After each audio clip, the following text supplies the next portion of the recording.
Hello friends, good evening. मी अक्षय शिरसाट आणि आज मी तुमच्यासाठी घेऊन आलो आहे रेनफोर्स सिमेंट कॉन्क्रीट. तर सर्वात पहिलं आपण पाहू रेनफोर्स सिमेंट कॉन्क्रीट म्हणजे काय. त्यासाठी मी जो काही कोर्स घेणार आहे त्याचे डिटेल्स सांगतो. मी RCC आणि स्टील स्ट्रक्चर असे 2 कोर्स घेणार आहे. ऑनलाईन राहतील ते सर्वपणे लॉकडाऊनमध्ये, कारण बरेच मुलं आता लॉकडाऊनमध्ये बोर झाले.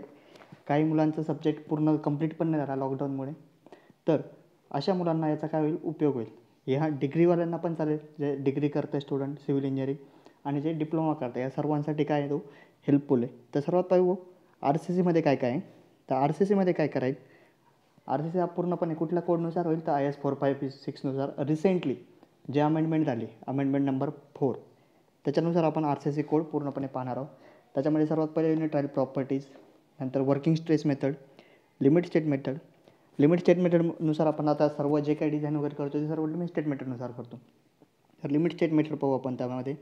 नंतर शियर, टॉर्जन आणि डेव्हलपमेंट लेंथ, हे प्रत्येक 3 वेगवेगळे युनिट आहे, पण मी सर्व एकत्र करतो आहे.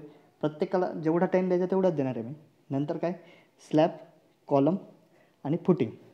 तर हा पूर्ण कोर्स टोटल राहील 70 to 80 अवर्सचा, 70 ते 80 अवर्सचा राहील पूर्ण कोर्स. त्यानंतरचा कोर्स आहे स्टील स्ट्रक्चर. स्टील स्ट्रक्चर कुठला, IS 800 2007. तर त्यामध्ये काय राहील, सर्वात पहिले जनरल डिझाईन कन्सिडरेशन पाहू. Introduction to steel structure, design of tension member, compression member, नंतर डिझाईन ऑफ बीम आणि प्लेट गर्डर, हे सर्व टॉपिक राहतील स्टील स्ट्रक्चरमध्ये. दोन्हीसाठी पण फायदेशीर आहे, की जेव्हा जे मुलं कॉम्पिटेटिव्ह एक्झामसाठी प्रिपेअर करतात त्यांनाही पण फायदा होईल याचा, आणि जे मुलं डिग्री करत आहेत, डिप्लोमा करत आहेत, थर्ड इयरला, फायनल इयरला जे काय आहेत, त्यांना सर्वांना याचा काय होईल, फायदा होईल. तर हे सर्व झालं टॉपिक्स. हे सर्व टॉपिक ऑलमोस्ट सर्व युनिव्हर्सिटीमध्ये हे कवरच होतं. एवढे टॉपिक राहतात RCCमध्ये आणि स्टीलमध्ये. तर हे सर्व टॉपिक आपण कवर करणार आहे ह्याच्यामध्ये. नंतर स्टील स्ट्रक्चरचा याचा टाईम साधारणतः राहील 40 ते 50 आवर राहतील याचे, 40 to 50 आवर्स. ओके. आणि हे दोन्ही पण कोर्स डेली होतील. डेली 1.5 तासाचा राहील RCC, आणि स्टील स्ट्रक्चर पण 1 तास किंवा 1.5 तासाचा राहील. 1 किंवा 1.25 तासाचा स्टील स्ट्रक्चर राहील. फक्त डिझाईन ऑफ स्टील स्ट्रक्चर थोडासा लेट चालू होईल. RCCचं बेसिक नॉलेज झाल्यानंतर स्टील स्ट्रक्चर चालू आहे. तसं ते दोन्ही एकमेकांशी रिलेट नाही आहे, पण तरी पण पहिले RCC आणि 1 वीकनंतर स्टील स्ट्रक्चर. तर बघा आता प्रत्येक कोर्सची फी किती राहील. तर RCCची फी, आता टॉपिक खूप वास्ट आहे, खूप पूर्ण डिटेलमध्ये मी एक्सप्लेन करणार आहे. 80 अवर्सचा कोर्स आहे. त्याची फी तसे तर 1000 रुपये पाहिजे, पण मी तुम्हाला सध्यासाठी काय येतो आहे 799 रुपयामध्ये राहील. नंतर स्टील स्ट्रक्चरची आहे फक्त 699 रुपीज. जर दोन्ही पण कोर्स जर रजिस्टर केले RCC आणि स्टील स्ट्रक्चर, तर याच्याशीच रिलेटेड अजून एक कोर्स राहतो, प्रिस्ट्रेस कॉन्क्रीट स्ट्रक्चर. हा पण एक खूप महत्त्वाचा कोर्स आहे. सर्वांना प्रिस्ट्रेसचं नॉलेज नसतंच. तर हा कोर्स राहील 10 आवरचा, शॉर्टमध्ये राहील, क्रॅश कोर्स टाईप. त्याच्यामध्ये मी सर्व सांगेल, तुमचे लॉसेस काय राहतात प्रिस्ट्रेसचे, डिझाईन ऑफ बीम कसा राहतो प्रिस्ट्रेसमध्ये, प्रिस्ट्रेसिंगच्या मेथड वेगवेगळे. हा पूर्ण 10 ते 12 तासाचा एक कोर्स राहील. तो तुम्हाला याच्यामध्ये फ्री राहील जर दोन्ही पण कोर्स घेतले, RCC आणि स्टील स्ट्रक्चर. तर मोड ऑफ पेमेंट कसं राहील, ऑनलाईन पेमेंट करू शकता तुम्ही, फोनपे किंवा बँक ट्रान्सफर. फोनपेसाठी नंबर दिलेला आहे 9421608247, किंवा तुम्हाला काहीही चौकशी करायची असेल या कोर्सबद्दल तर तुम्ही या नंबरवर कॉन्टॅक्ट करू शकता, 9421608247. ठीक आहे. त्यानंतर पहा आता स्टार्ट कधी होणार आहे, तर RCC स्टार्ट होणार आहे 8 जूनपासून. RCC 8 जून 2020पासून, आणि स्टील स्ट्रक्चर चालू होईल 15 जूनपासून. आता RCC मी कधी पण RCC स्टार्ट होईल 8पासून, आणि शक्यतो हा कोर्स कसे करेल मी नाईट टाईममध्ये. का बरं, कारण बरेचसे मुलं, मी इंजिनिअरिंगच्या मुलांचं सर्वांचं, मी स्वतः इंजिनिअर त्याच्यामुळे मी इंजिनिअरिंगचे मुलं पण अनुभवलेले आहे सर्व. मी पण या गोष्टीमधून गेलो आहे.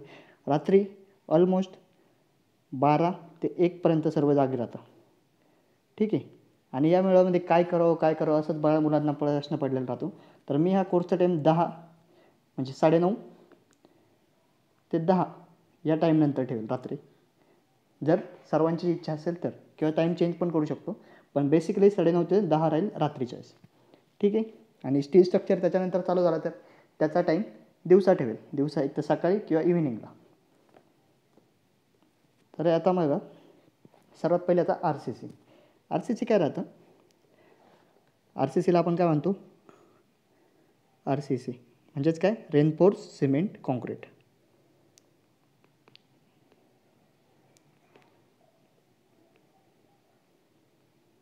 Cement concrete. अजून एक क्लासचं 80 आवरचा ड्युरेशन आहे, त्याच्यामध्ये मी तुम्हाला प्रत्येक नोट्स तुम्हाला अवेलेबल पण करेल. हा पूर्ण कोर्स इंग्लिशमध्ये मी शिकवेल, इंग्लिश आणि मराठी दोन्ही लँग्वेजमध्ये शिकवणार आहे. हिंदीचा उपयोग जास्त होणार नाही. सर्व कोर्स कशामध्ये शिकवेल, इंग्लिश आणि मराठी. सांगताना जे काही पॉईंट्स आहेत ते मराठीमध्ये सांगितलं, एक्सप्लेनेशन सर्व मराठीत राहील आणि नोट जे प्रोव्हाइड करेल ते सर्व इंग्लिशमध्ये प्रोव्हाइड करेल. आणि नोट्स प्रोव्हाइड करण्यापेक्षा मी प्रत्येक नोट्स तुम्हाला ऑनलाईन क्लासमध्ये लिहायला लावेल. त्याच्यामुळे तुम्ही जर हे सर्व लिहिलं तर तुमचं 150 ते 300 पेजेस म्हणजे टोटल RCCचे 300, स्टीलचे पण 200 पेजेस असे पूर्ण पेजेस होऊ शकतात. जर तुम्ही सायमल्टेनियसली क्लास चालू असताना जरी नोट्स लिहिल्या, मी जे काही लिहितो इथे ते, तरी पण तुमचं मोर दॅन सफिशियंट आहे. ठीक आहे. तर रेनफोर्स सिमेंट कॉन्क्रीट 2 टाईप राहतात. काय याच्यामध्ये आपण काय काय वापरतो, पहिले काय सिमेंट कॉन्क्रीट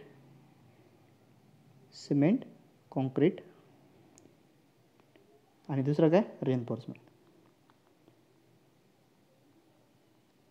सिमेंट कॉन्क्रीटमध्ये आपण काय काय गोष्टी वापरतो, सिमेंटमध्ये काय राहतं, वॉटर, नंतर काय सिमेंट, नंतर फाईन ॲग्रिगेट आणि कोर्स ॲग्रिगेट. एवढ्या गोष्टी आपण कशा वापरतो, सिमेंट कॉन्क्रीट बनवताना वापरतो.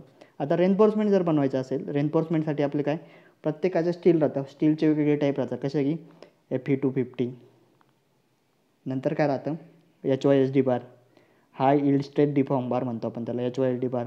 नंतर काय CTD म्हणजे काय कोल्ड ट्विस्टेड डिफॉर्म बार. आणि नंतर काय TMT, थर्मोमेकॅनिकली ट्रीटेड डिफॉर्म बार. तर हे असं याला काय म्हणतो आपण TMT. हे असे टाईप राहतात. तर बघा आता, बघा या डायग्राममध्ये तुम्हाला चार्टमध्ये दिसेल सर्वात पहिले काय दिलेलं आहे, RCCचे 2 टाईप कुठले, सिमेंट कॉन्क्रीट आणि म्हणजे RCCमध्ये जे कंपोनंट राहतात महत्त्वाचे ते कुठले, एक सिमेंट कॉन्क्रीट आणि रेनफोर्समेंट. नंतर सिमेंट कॉन्क्रीट बनवताना आपल्याला कुठल्या गोष्टींची गरज लागते, वॉटरची लागते, सिमेंट, फाईन ॲग्रिगेट म्हणजेच आपण काय वापरतो, सँड वापरतो. नंतर कोर्स ॲग्रिगेट म्हणजेच काय, स्टोन चिप्स. हा प्रश्न एक महत्त्वाचा आहे. स्टोन चिप्स हे कशामध्ये येतात, तर कोर्स ॲग्रिगेटमध्ये येतात. खूप महत्त्वाचं आहे, इम्पॉर्टंट आहे. स्टोन चिप्स कशामध्ये येतात, कोर्स ॲग्रिगेटमध्ये. नंतर काय, हे झालं पूर्ण कशाचं, सिमेंट कॉन्क्रीटचं इंट्रोडक्शन. आता नंतर काय, सिमेंट कॉन्क्रीट नंतर आपण पाहू रेनफोर्समेंट. आता हे झालं सर्व हे राहिलं रेनफोर्समेंटचं. रेनफोर्समेंट बघा आता कुठली राहते, Fe250. रेनफोर्समेंटमध्ये काय वापरतो, Fe250 म्हणतो आपण, माइल्ड स्टील बार म्हणतो आपण त्याला. नंतर HYSD हाय इल्ड स्ट्रेट डिफॉर्म बार. नंतर CTD कोल्ड ट्विस्टेड डिफॉर्म बार. नंतर TMT म्हणजे थर्मोमेकॅनिकली ट्रीटेड बार्स. असं क्लासिफिकेशन आहे RCC आणि RCCमध्ये, सिमेंट कॉन्क्रीट आणि रेनफोर्समेंट. तर या सगळ्या गोष्टींचं आपण थोडक्यामध्ये आपण इंट्रोडक्शन घेणार आहे. आपण याच्यामध्ये सर्व कोडल प्रोव्हिजन फॉलो करणार आहे आपण. तर त्यानुसार आपण पाहू. नेक्स्ट टॉपिक बघू आता. तर सर्वात पहिले सिमेंट कॉन्क्रीट्स. आता सर्वात पहिले बघा, होमोजिनियस आणि हेट्रोजिनियस म्हणजे काय राहतं. होमोजिनियस म्हणजे काय, असं मटेरियल ज्याच्यामध्ये एकच होमोजिनियस म्हणजे युनिफॉर्मिटी पण राहते त्याच्यामध्ये. जेव्हा कुठलंही मटेरियल एकाच मटेरियलचं बनलेलं राहतं, त्याला आपण काय म्हणतो, होमोजिनियस. म्हणजे बघा इथे फक्त मी जे काही बनवलं ते सर्व निळ्या कलरमध्ये बनवलं आहे, याला काय म्हणतो, होमोजिनियस. आणि याला आता दुसरं एक बनवतो मी, त्याच्यामध्ये काही ब्ल्यू, नंतर ग्रीन, याच्यामध्ये वेगवेगळे मटेरियल बनवले, याला आपण काय म्हणतो, हेट्रोजिनियस. म्हणजे काय, वेगवेगळ्या मटेरियलचं बनलेलं त्याला हेट्रोजिनियस म्हणतो, होमोजिनियस आणि हेट्रोजिनियस. तर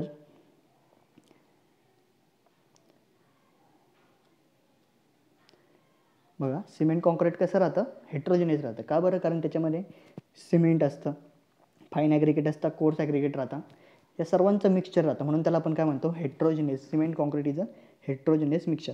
याचं काय करतो, जेव्हा आपण by mixing ingredients in different proportion, जेव्हा वेगवेगळे इनग्रेडियंट्स राहतात, इनग्रेडियंट्स म्हणजे कुठले, cement, fine aggregate, coarse aggregate, हे जेव्हा वेगवेगळे प्रपोर्शनमध्ये बनवतो आपण, एकत्र करतो, तेव्हा काय होतं, वेगवेगळी स्ट्रेंथ अवेलेबल होती. म्हणजेच काय, by mixing ingredients in different proportion cement concrete of different grade can be made. म्हणजे काय, वेगवेगळ्या प्रोपोर्शनमध्ये जेव्हा आपण मिक्स करतो तेव्हा वेगवेगळ्या ग्रेडचे आपल्याला काय भेटतात, सिमेंट कॉन्क्रीट भेटत असतं. नंतर काय, based on characteristic compressive strength, हा एक महत्त्वाचा टॉपिक आहे, कॅरेक्टरिस्टिक कॉम्प्रेसिव्ह स्ट्रेंथ. हे बऱ्याच जणांना लक्षात येत नाही, तर याच्यामुळे याला इथं हायलाईट केलं आहे मी. The cement concrete can be divided into following. त्याच्यावरून काय केलं आहे, सिमेंट कॉन्क्रीटला आपण काय केलं आहे, डिवाईड केलेलं आहे खाली दाखवलेल्या टेबलप्रमाणे. तर सर्वात पहिले पहा, कॉन्क्रीट दिलेलं आहे, त्याचं नाव आणि त्याचा उपयोग कुठे होतो. सर्वात पहिले राहतं ऑर्डिनरी कॉन्क्रीट. ऑर्डिनरी कॉन्क्रीट म्हणजे काय, ज्या कॉन्क्रीटचं ग्रेड M10 to M20 असतं त्याला आपण काय म्हणतो, ऑर्डिनरी कॉन्क्रीट म्हणतो. M10 पासून M20 पर्यंत जे ग्रेड राहतं त्याला आपण काय म्हणतो, ऑर्डिनरी कॉन्क्रीट म्हणतो. आता M10, M20, M60 हे काय राहतं हे मी तुम्हाला पुढच्या ह्याच्यामध्ये सांगतो, पुढच्या स्लाईडमध्ये समजून सांगतो व्यवस्थित. तर सर्वात पहिले M10 to M20 म्हणजे M10 to M20 पर्यंत जे कॉन्क्रीट राहतं त्याला आपण काय म्हणतो, ऑर्डिनरी कॉन्क्रीट म्हणतो. जुन्या कोडमध्ये वेगळं दिलेलं आहे, या कोडमध्ये वेगळं दिलेलं आहे, त्याच्यामुळे हा टेबल व्यवस्थित लक्ष द्या. तुमच्याकडे जो IS 456 असेल डाउनलोड केलेला, त्याच्यामध्ये जे काही दिलेलं आहे तुमच्याकडे, त्याच्यामध्ये हा टेबल थोडासा वेगळा असेल.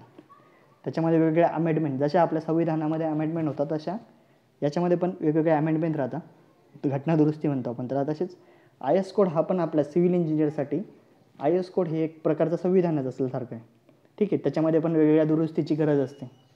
तशाप्रमाणे ऑर्डिनरी कॉन्क्रीट कुठले राहतं, M10 to M20 जे राहते त्याला ऑर्डिनरी कॉन्क्रीट म्हणतो. आणि याचा उपयोग अशा कामासाठी होतो जे जास्त इम्पॉर्टंट काम नाही, म्हणजे काय, जे अनइम्पॉर्टंट काम आहे. म्हणजे आपण एखादं फाउंडेशन बांधतो आहे, तर फाउंडेशनच्या खाली आपण जेव्हा तो एक PCC बेड देतो ना, त्याला आपण त्या कामासाठी आपण काय करतो, M10 to M20 अशा ग्रेडचा कॉन्क्रीट वापरतो. यूज फॉर लीन कॉन्क्रीट, त्यालाच म्हणतो आपण लीन कॉन्क्रीट, किंवा अनइम्पॉर्टंट वर्कसाठी जे वापरतो त्याला आपण काय म्हणतो, ऑर्डिनरी कॉन्क्रीट. ओके. आता ऑर्डिनरी कॉन्क्रीट नंतर येतं स्टँडर्ड कॉन्क्रीट. म्हणजे काय, ज्या कॉन्क्रीटचं ग्रेड M25 to M60 पर्यंत, M25 to M60 आहे, त्या ग्रेडला आपण काय म्हणतो, स्टँडर्ड कॉन्क्रीट म्हणतो. IS कोडमध्ये तुम्ही जर पाहणार तर इथे M55 असेल, तर हा M55 नाही आहे, अमेंडमेंट 4 नुसार इथे काय M25 to M60 पर्यंत ग्रेड असेल तर त्याला आपण काय म्हणतो, स्टँडर्ड कॉन्क्रीट म्हणतो. तर बघा, जनरली कशामध्ये यूज करतो आपण, RCCमध्ये यूज करतो. म्हणजे स्टँडर्ड कॉन्क्रीट आपण कशामध्ये यूज करतो, RCCमध्ये यूज करतो. इथे पण M60ला आपण अंडरलाईन केलेली आहे, ती याच्याचमुळे केलेली आहे, कारण काय की जुन्या कोडनुसार IS 456 2000 नुसार अमेंडमेंट झाली नव्हती. तिसऱ्या अमेंडमेंटपर्यंत हा कसा होता, M60 हाय स्ट्रेंथ कॉन्क्रीट होता. पण अमेंडमेंट 4 नंतर हा काय झाला, स्टँडर्ड कॉन्क्रीट झाला. आणि M60च्या अबाव जे काय आहे 65 70 त्याला आपण काय केलं, हाय इल्ड स्ट्रेंथ कॉन्क्रीटमध्ये केलं आहे. त्यानंतर आता हाय इल्ड स्ट्रेंथ कॉन्क्रीट, आधीचा IS कोड फक्त M80 पर्यंतच कॅल्क्युलेशन करत होतं, किंवा जे काय आहे ते हाय इल्ड स्ट्रेंथ. तर या नवीन प्रोव्हिजननुसार किंवा नवीन अमेंडमेंटनुसार काय होतं आहे, हाय स्ट्रेंथ कॉन्क्रीट म्हणजे काय, असे कॉन्क्रीट ज्याची रेंज काय M65 to M100 आहे, त्याला आपण काय म्हणतो, हाय स्ट्रेंथ कॉन्क्रीट म्हणतो. हाय स्ट्रेंथ कॉन्क्रीट जनरली आपण कशामध्ये वापरतो, प्रिस्ट्रेस कॉन्क्रीटमध्ये वापरतो, ठीक आहे. जे मी तुम्हाला आधी सांगितलं प्रिस्ट्रेस कॉन्क्रीट, हा एक खूप महत्त्वाचा टॉपिक आहे प्रिस्ट्रेस कॉन्क्रीट. तर M65 to M100 म्हणजे काय, हाय स्ट्रेंथ कॉन्क्रीट, आणि ते कशामध्ये वापरतो आपण, प्रिस्ट्रेस कॉन्क्रीटमध्ये वापरतो. तर सर्वांना हे समजलं असेल. ऑर्डिनरी कॉन्क्रीट काय M10 to M20 साध्या काम किंवा अनइम्पॉर्टंट कामासाठी आपण वापरतो. नंतर काय M25 to M60 याला आपण काय म्हणतो, एवढ्या ग्रेड रेंजमध्ये जेवढे असेल त्याला आपण काय म्हणतो, स्टँडर्ड कॉन्क्रीट. आणि कशासाठी वापरतो, जनरली फॉर RCC वर्क वापरतो. नंतर M65 to M100 एवढ्या रेंजमध्ये जेवढे कॉन्क्रीट आहे त्याला आपण काय म्हणतो, हाय स्ट्रेंथ कॉन्क्रीट. आता बघा, ऑर्डिनरी कॉन्क्रीटमध्ये टोटल किती आहेत, M10, M50 आणि M20, म्हणजे टोटल किती झाले इथे, 3. आणि M25 to M60 मध्ये टोटल किती कॉन्क्रीटचे ग्रेड आहेत total, M25, M30, M35, M40, M45, M50, नंतर M55 आणि M60, म्हणजे टोटल किती झाले, 8 ग्रेड झाले. आणि M65 to M100 मध्ये किती येतील मग, M65, M70, M75, M80, M85, M90, M95 आणि M100 असे टोटल किती झाले, याच्यामध्ये पण 8 झाले. तर हा प्रश्न जर कधी विचारला तर लक्षात ठेवा कधी पण, ऑर्डिनरी कॉन्क्रीट टोटल किती, 3, स्टँडर्ड कॉन्क्रीटचे किती, 8, आणि हाय स्ट्रेंथ कॉन्क्रीटचे 8. भल्या लोकांचं हे चुकतं, कारण काय की नवीन कोडमध्ये जे अमेंडमेंट झाले, दुरुस्ती झाली, ती बऱ्याच जणांनी पाहिलेली नसते. त्याच्यामुळं बरेच जण काय करतात, ही जी व्हॅल्यू आहे ती सांगताना कधी 7 पण सांगता. तर तुम्ही जर आता हे पाहिलं असेल लेक्चर तर तुमच्या लक्षात येईल. तर स्टँडर्ड कॉन्क्रीट किती टोटल 8 आहे, M25 to M60. आता बघा नेक्स्ट टॉपिक आहे, त्याच्यासाठी आपल्याला पाहिजे आहे, मी तुम्हाला आधी सांगितलं होतं काय M60, आपण कुठलं पण एक घेऊ, मी घेतलं सध्या M60. आता याच्यामध्ये M काय म्हणतं, M stand for mix, M stand for mix आणि 60 स्टँड फॉर कॅरेक्टरिस्टिक्स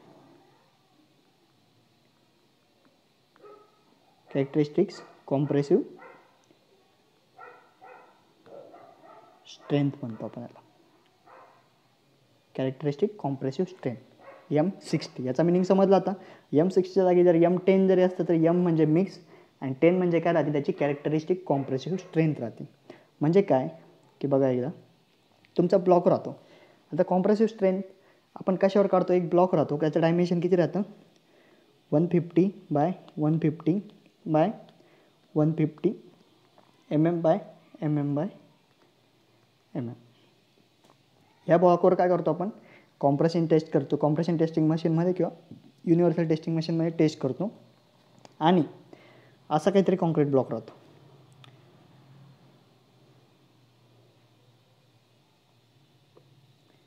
बरोबर. आता याच्यामध्ये काय केलं 150, आता याची स्ट्रेंथ आली समजा 30 Nm/mm². याचा अर्थ काय होतो की त्याचा जो 1 mm² एरिया राहतो म्हणजे 1/1चा हा जो एरिया आहे तो किती लोड घेऊ शकतो 30 न्यूटनचा, असा अर्थ होतो याचा 30 Nm/mm²चा. तर हे कॅरेक्टरिस्टिक कॉम्प्रेसिव्ह स्ट्रेंथ कुठल्या कॉन्क्रीट ब्लॉकची कधी करता 28 दिवसानंतर मोजतो आपण. ठीक आहे. याचं युनिट काय राहतं कॅरेक्टरिस्टिक कॉम्प्रेसिव्ह स्ट्रेंथचं Nm/mm². आणि हे समजलं 30 Nm/mm² म्हणजे किती, 30 न्यूटनचा लोड 1 mm² मध्ये हा एरिया किती 1 mm². ओके. सर्वांना हा पॉईंट क्लिअर झाला असेल तर आता नेक्स्ट पॉईंटकडे जाऊ. कॉम्प्रेसिव्ह कॅरेक्टरिस्टिक कॉम्प्रेसिव्ह स्ट्रेंथ कशाने दाखवता ही FCKने दाखवतो आपण ही. बघा आता कॅरेक्टरिस्टिक कॉम्प्रेसिव्ह स्ट्रेंथ म्हणजे काय राहते, is the strength of the concrete tested at 28 days after casting. म्हणजे आपण सर्वात पहिले काय करतो, एक कॉन्क्रीट बनवतो मिक्सचं, वेगवेगळ्या प्रपोर्शनचं घेतो, कुठलाही एक नॉमिनल मिक्स किंवा डिझाईन मिक्स वेगवेगळ्या प्रपोर्शनमध्ये घेतो. नंतर त्याला काय करतो कास्ट करतो. कास्ट केल्यानंतर काय करतो त्याचे 150 बाय 150चे क्यूब बनवतो. बरोबर, प्रत्येकाचे क्यूब बनवतो आणि याला काय करतो नंतर 28 दिवसानंतर टेस्ट करतो. आता 28 दिवसानंतर टेस्ट करणं म्हणजे याच्यामध्ये बऱ्याच जणांचं कन्फ्युजन एक होतं. समजा आता जून महिन्यात चालू आहे तर आपण काय समजू की 1 जूनला मी काय केलं, 1 जूनला काय केलं कॉन्क्रीट कास्ट केलं. बरोबर, 1 जूनला कॉन्क्रीट कास्ट केलं. नंतर त्याचा पहिला दिवस कधी होईल, फर्स्ट डे 2 जूनला, 2 जून म्हणजे आज, काल कास्ट केलं होतं, आज त्याचा पहिला दिवस 2 जूनला. तसं 28 दिवस कधी होतील मग त्याला 29 जूनला जे दिवस होते 29 जूनला काय राहील आपले 28 दिवस 28 days. ओके. तर characteristic compressive strength of concrete म्हणजे काय, कशी 28 दिवसानंतर त्या ब्लॉकची काय स्ट्रेंथ येईल क्युरिंग केल्यानंतर तर त्याला आपण काय म्हणतो कॅरेक्टरिस्टिक कॉम्प्रेसिव्ह स्ट्रेंथ. आता नेक्स्ट पॉईंट पहा, लिहून घ्यायचं असेल तर लिहून घ्या. Characteristic compressive strength FCK is the value of strength below which not more than 5% test results are expected to fail. आता ही एक नवीन अजून एक डेफिनेशन आहे. कॅरेक्टरिस्टिक कॉम्प्रेसिव्ह स्ट्रेंथ म्हणजे काय, दॅट व्हॅल्यू म्हणजे अशी व्हॅल्यू ज्याच्या खाली काय strength below which not more than म्हणजे त्या स्ट्रेंथच्या खाली 5%पेक्षा जास्त रिझल्ट फेल झाले नाही पाहिजे, अशाला आपण काय म्हणतो कॅरेक्टरिस्टिक कॉम्प्रेसिव्ह स्ट्रेंथ. आता बघा याच्यासाठी एक सिम्पल एक्झाम्पल सांगतो मी तुम्हाला. इथे बघा मी काय केलं, एक साईट आहे माझी, त्याच्यावर मी काय केलं 100 ब्लॉक टेस्ट केले. किती टोटल 100 ब्लॉक म्हणण्यापेक्षा आपण काय म्हणू क्यूब म्हणू आपण याला. 100 क्यूब मी काय केले 100 क्यूब साईटवर कास्ट केले प्रत्येकाचे. आणि त्याला काय केलं स्ट्रेंथ घेतली त्याची किती दिवसानंतर घेतली मी, समजा मी 28 दिवसानंतर त्याची स्ट्रेंथ घेतली म्हणजे आपल्याला काय भेटेल कॉम्प्रेसिव्ह स्ट्रेंथ भेटेल. आता ह्या प्रत्येकाचे रिझल्ट सारखे येतील का, प्रत्येकाचे रिझल्ट वेगवेगळे येतील. आता वेगवेगळे रिझल्ट येण्यापेक्षा आता मी सांगतो किती आले रिझल्ट, प्रत्येकाचे वेगवेगळे करून दाखवतो. एकाची आली 23.1, 23.7 आली. नंतर अजून एखाद्याची आली 28.1, नंतर आली 28.4. अजून एक केलं आहे मी, याच्यामध्ये एक कॉमा आहे. नंतर 29.3, नंतर 29.7 आणि अशीच वाढत गेली. आणि इथं याच्यानंतर काय आली 30.2, नंतर आली 31.6, नंतर आली वाढत गेली. आता याच्यानंतर वाढत गेली. मी हे सर्व कसं लिहिलं आहे, इन्क्रीजिंग ऑर्डरमध्ये लिहिले. जे काही स्ट्रेंथ आली 100 क्यूबची आली ना, प्रत्येकाची वेगवेगळी काढली आणि इन्क्रीजिंग ऑर्डरमध्ये त्याला काय केलं, लिहित गेलो. 31.6 आणि जे काही येईल ती याच्यापेक्षा कशी येईल, जास्त येईल. आणि मॅक्झिमम आली 41.9 आली. ही काय आली, मॅक्झिमम आली. हे 100 ब्लॉक पैकी 23.7, 28.1 या सर्वांची काढली मी. हे काय आली, वाढत इन्क्रीजिंग ऑर्डरमध्ये लिहिली मी. जे काही लिहिलं 100 असतील, ह्या सर्व किती झालं, 100 रिझल्ट मी असं समजा की या बोर्डवर मी लिहिलेले. आता याच्यामध्ये मला सांगा, त्यांनी काय सांगितलं, डेफिनेशनमध्ये काय सांगितलेलं आहे, नॉट मोर दॅन किती, not more than 5% of test result. आता बघा 100 क्यूबपैकी 100च्या 5% म्हणजे किती होता, 5 क्यूब होतील बरोबर. 100च्या 5% म्हणजे किती, 5 क्यूब. आता 5 क्यूब बघा, असे 5 क्यूब किती, आता हे 23.7, मी याला थोडा वेगळा कलर देतो, आता ग्रीन कलर. हा झाला पहिला, नंतर हा झाला दुसरा, 28.4 तिसरा, 29.4 थर्ड आणि 29.7 fifth. First, second, third, fourth आणि फिफ्थ. त्याच्यानंतर बघा काय आली 30.2, 31.6 आणि ज्या काही आल्या व्हॅल्यू त्या कशा आल्या, याच्यापेक्षा जास्त आल्या. म्हणजे हे सर्व रिझल्ट कशापेक्षा जास्त आहे, 30पेक्षा कसे, हे सर्व जास्त आहे, 30च्या पेक्षा जास्त आहे. आणि हे 5 रिझल्ट कसे 30पेक्षा कमी. म्हणजे काय, 30ला आपण काय म्हणू शकतो, कॅरेक्टरिस्टिक कॉम्प्रेसिव्ह स्ट्रेन म्हणजे FCK. तर समजलं 5% म्हणजे काय, 29.7 आणि 30.2ची याच्या दोन्हींच्या मध्ये याला आपण, त्याच्यामुळे काय म्हणतो आपण, कॅरेक्टरिस्टिक कॉम्प्रेसिव्ह स्ट्रेंथ. समजलं. 100 क्यूब्स, याच्यावरून आपल्याला आयडिया येईल की कॅरेक्टरिस्टिक कॉम्प्रेसिव्ह स्ट्रेंथ कशाला म्हणतो आपण. ठीक आहे.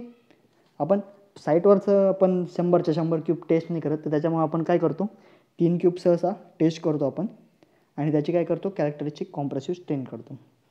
आता हा पॉईंट सगळ्यांना समजला असेल. आता बघा याच्यामध्ये अजून एक दाखवतो मी तुम्हाला. बरं जणांना स्ट्रेंथ कशी काढता येत नाही बरोबर, तर आपल्याला आपण काय करतो, कॉम्प्रेशन टेस्टिंग मशीन किंवा युनिव्हर्सल टेस्टिंग मशीनमध्ये डायरेक्ट आपल्याला स्ट्रेंथ नाही भेटत, आपल्याला काय करावं लागतं, लोड भेटतो. लोडवरून आपण काय काढतो, स्ट्रेंथ काढतो. तर स्ट्रेंथ कशी काढणार, strength is equal to, formula काय राहतो स्ट्रेंथचं, strength is equal to load P divided by A बरोबर. आता तुम्हाला A माहिती असेल, क्रॉस सेक्शनल एरिया किती येईल कॉम्प्रेशन टेस्ट करताना, 150. ओके. हा कशामध्ये राहील, mm²मध्ये, आणि लोड कशामध्ये राहील, न्यूटनमध्ये. याच्यावरून आपण काय करू शकतो, 150/150 म्हणजे किती येईल, 22,500 काहीतरी. तर P/22,500 याला आपण काय म्हणणार, ह्या युनिटला Nm². ही काय झाली, आपली स्ट्रेंथ झाली. तर सर्वांना हा पॉईंट समजला असेल असं अपेक्षित करतो. नसेल समजला तर व्हिडिओ पुन्हा एकदा रिवाइंड करून पहा, तुम्हाला सर्वांना समजून जाईल. आता त्यानंतरची कन्सेप्ट आहे प्रोबॅबिलिटी डिस्ट्रीब्युशन कर्व. आता अजून एक क्वेश्चन होता याच्यामध्येच, की आपण एवढे सर्व टेस्ट केल्या, ठीक आहे, काहींचे रिझल्ट काय आले आपले, काहींचे 23.7 आले होते, नंतर काहींचे काय आले होते 28.1, नंतर 28.4, अजून काय 29.3, नंतर 29.7, 30.6, 41.9 असे नंबर ऑफ रिझल्ट आले होते. आता आपण काय केलं होतं, 100 जे कॉन्क्रीटचे क्यूब होते ते कास्ट कसे केले होते, एकत्रच कास्ट केले होते. मग ही जी स्ट्रेंथ आली, कॅरेक्टरिस्टिक कॉम्प्रेसिव्ह स्ट्रेंथ, ही प्रत्येकाची वेगळी कशी आली, याची वेगळी आली, याची 41.9 आली. असं का झालं, तर सर्वात पहिल्या स्लाईडवर आपण पाहिलं होतं जेव्हा RCC चालू केलं होतं मी तेव्हा काय सांगितलं होतं, कॉन्क्रीट हे कसं मिक्सचर आहे, हेट्रोजेनियस मिक्सचर आहे. म्हणून त्याच्यामध्ये काय राहील, प्रत्येक क्यूबमध्ये, आता क्यूब तर वेगवेगळे राहतील, हा पहिला, दुसरा, तिसरा, तुम्ही सगळं कास्ट केलं एकत्र, पण तुम्ही म्हणू शकता की याच्यामध्ये एवढी सँड आहे, याच्यामध्ये एवढी सँड आहे, याच्यामध्ये एवढे ॲग्रिगेट, फाईन ॲग्रिगेट, याच्यात कोर्स ॲग्रिगेट आहे, इथं पण प्रत्येकामध्ये प्रपोर्शन कसं राहील, वेगवेगळं राहील ना. त्याच्यामुळं काय होतं, सिमेंट कसं आहे, हेट्रोजेनियस मिक्सचर आहे, त्याच्यामुळं प्रत्येक बॉक्सची स्ट्रेंथ काय आली, वेगवेगळी आली. काहीमध्ये काय झालं, मॉलिक्युल्स काही काहीमध्ये एकदम बॉन्ड झाले, त्याच्यामुळे त्याची स्ट्रेंथ जास्त आली. ठीक आहे, तर हे मेन रिझन आहे. काय कधी कधी तुम्हाला इंटरव्ह्यूला जरी असा प्रश्न विचारला तर की कॉन्क्रीटच्या वेगवेगळ्या ब्लॉकची स्ट्रेंथ वेगवेगळी का बरं येते, तर साधा आन्सर काय, concrete is a heterogeneous mixture. Okay, आता बघा नेक्स्ट पॉईंट आपल्याला काय व्हायचं, probability distribution curve. Probability distribution curve पाहिजे आपल्याला. तर काय करायचं, त्याच्यामध्ये काय राहतो, असा कर्व, त्याच्यामध्ये काय, फ्रिक्वेन्सी, स्ट्रेंथ कसं राहतं, स्ट्रेंथ वर्सेस फ्रिक्वेन्सी असा कर्व राहतो. जे काही आपण 100 ब्लॉकचे रिझल्ट घेतले ना आत्ता जे काढले ते, त्याच्यावरून आपण काय करतो, प्रोबॅबिलिटी डिस्ट्रीब्युशन कर्व. त्याच्यामध्ये मला सर्वांनाच पहिले सांगा, फ्रिक्वेन्सी म्हणजे काय राहते.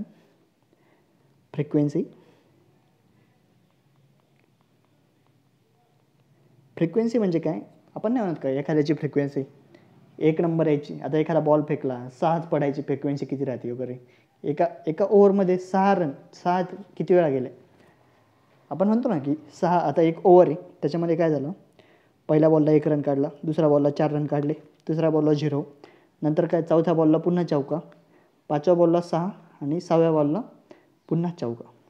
त्याच्यामध्ये आपल्याला फ्रिक्वेन्सी काढायची, म्हणजे 1 नंबर वारंवारता, प्रत्येक मग किती वेळा आला जास्तीत जास्त, त्याला आपण काय म्हणतो, फ्रिक्वेन्सी म्हणतो. सर्वात पहिले बघा 1 किती वेळा आला आहे, 1 नंबर फक्त एकदा आला आहे.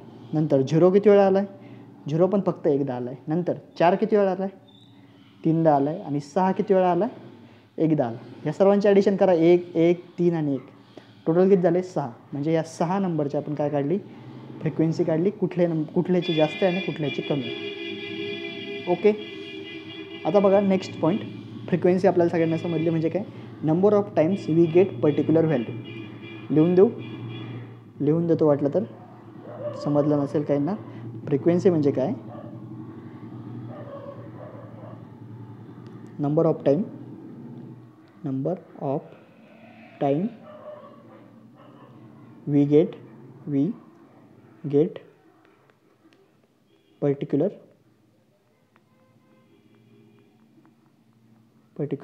व्हॅल्यू. एखादी व्हॅल्यू आपण किती वेळा जास्त नंबर वेळा घेतो त्याला आपण काय म्हणतो, फ्रिक्वेन्सी म्हणतो. आणि स्ट्रेंथ तर तुम्हाला याच्या आधीच सांगितलेलं आहे.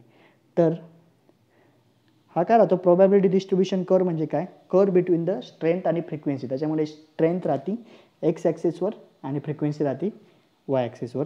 तर बघा कर्व कसा येईल, बघा फ्रिक्वेन्सी वर्सेस स्ट्रेंथचा कर्व राहतो. एक्स ॲक्सिसवर काय स्ट्रेंथ आहे आणि वाय ॲक्सिसवर काय फ्रिक्वेन्सी. तर बघा या कर्वमध्ये कसं, आता हा कर्व कसा काढायचा, आपण याच्या आधी जे रिझल्ट पाहिले होते सर्वांनी जर लिहिले असतील ते रिझल्ट, तर बघा एकदा 23.7, 28.1, 28.4 हे एकदा आले असेल किंवा कधी कधी डबल पण रिपीट झाले असेल. तर आपल्याला काय करायचं आहे, 100 रिझल्टचं कुठला नंबर किती वेळा आला हे कॅल्क्युलेट करायचं. त्याच्यावरून आपलं काय येईल, समजा एखादा 23.7 आपला लोवर होता, बरोबर, हा झाला 23.7, बरोबर, हा पॉईंट दिला आहे मी 23.7. हा 23.7 फक्त एकदा आला आहे.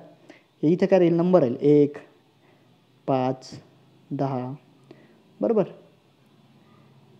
वाय ॲक्सेसवर.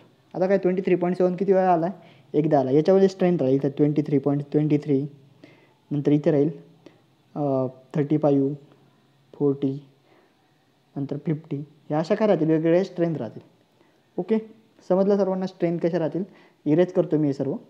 आता आपल्याला काय करायचं आहे, सर्वात पहिले 23.7 एकदा आली, तो बी पॉईंट मार्क केला. आणि नंतर काय केलं, नंतर 23.7 नंतर दुसरा एखादी व्हॅल्यू असेल 28.7, ती दोनदा आली, तर त्याप्रमाणे काय केलं, कर्व काढत गेलो. तर मी असा कर्व येईल बघा, तर याला आपण काय म्हणतो, प्रोबॅबिलिटी डिस्ट्रीब्युशन कर्व म्हणतो. हा जेव्हा आपण ह्या 100 रिझल्टला प्लॉट केलं, फ्रिक्वेन्सी वर्सेस स्ट्रेंथ याच्यामध्ये, त्याच्यावरून जो कर्व येतो त्याला आपण काय म्हणतो, प्रोबॅबिलिटी डिस्ट्रीब्युशन कर्व.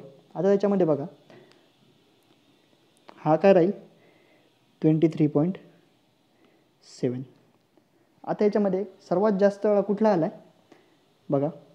आता आपण जे 100 रिझल्ट घेतले त्याच्यामध्ये आपण काय सांगितलं होतं, कॉम्प्रेसिव्ह स्ट्रेंथ किती आहे तर 30 आहे. तर ती कॉम्प्रेसिव्ह स्ट्रेंथ कशी राहील हे बघा, इथे कुठेतरी राहील, निळा कलर दिसत नाही आहे,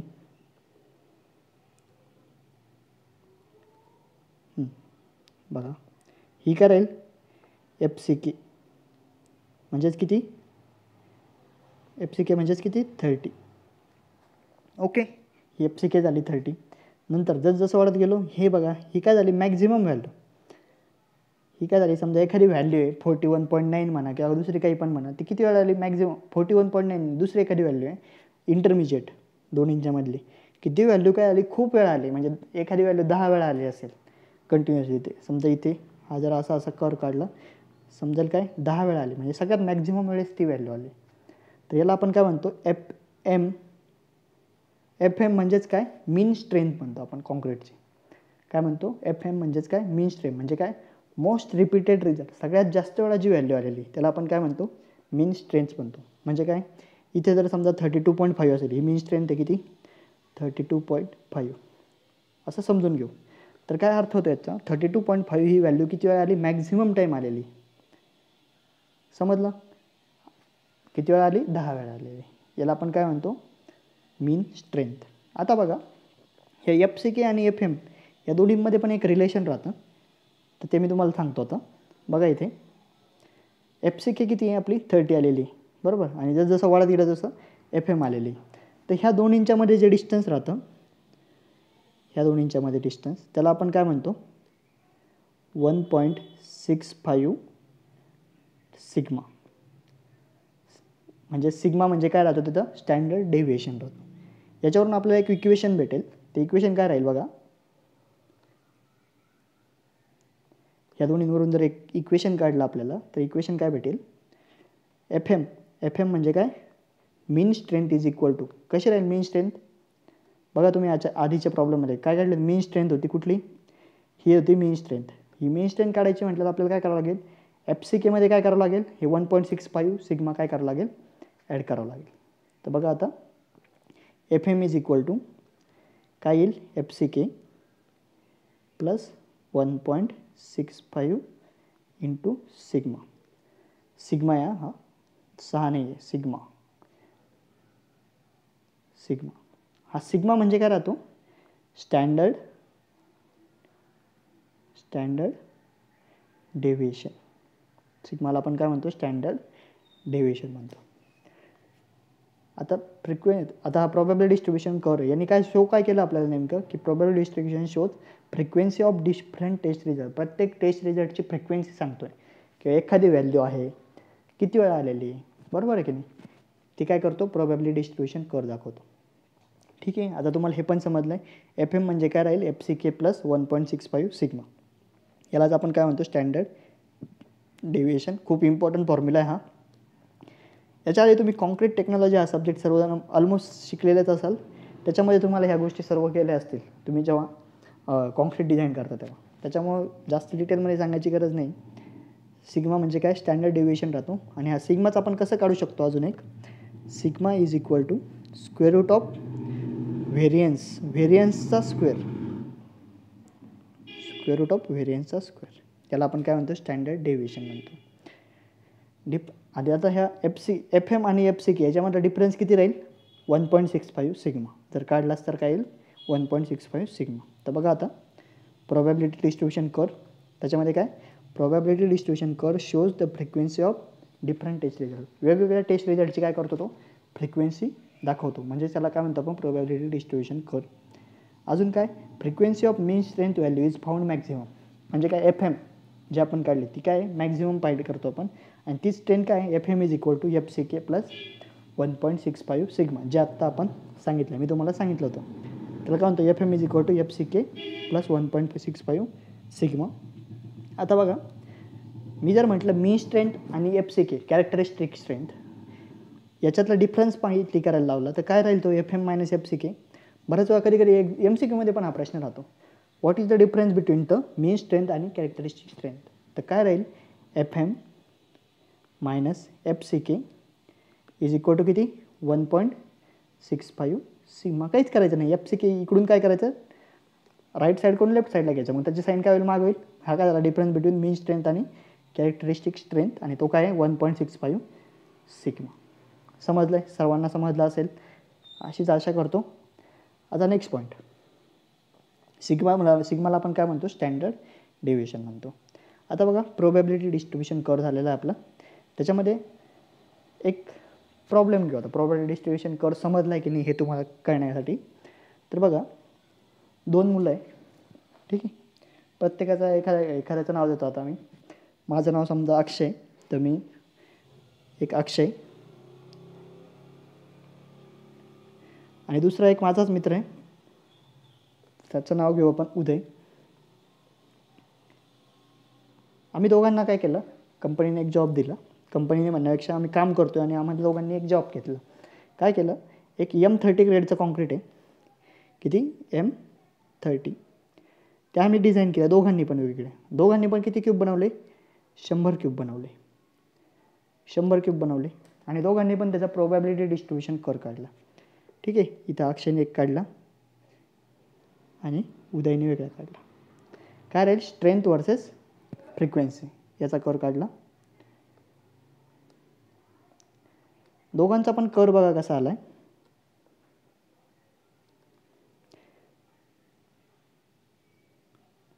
हा आला अक्षयचा कर्व आणि हा आला उदयचा कर्व. तर या दोन्हींमध्ये मला सांगा, या दोन्हींमध्ये कुठलं कॉन्क्रीट चांगलं आहे. वेळ देतो मी तुम्हाला. या दोन्हींमध्ये कुठलं कॉन्क्रीट चांगलं आहे हे सांगा एकदा.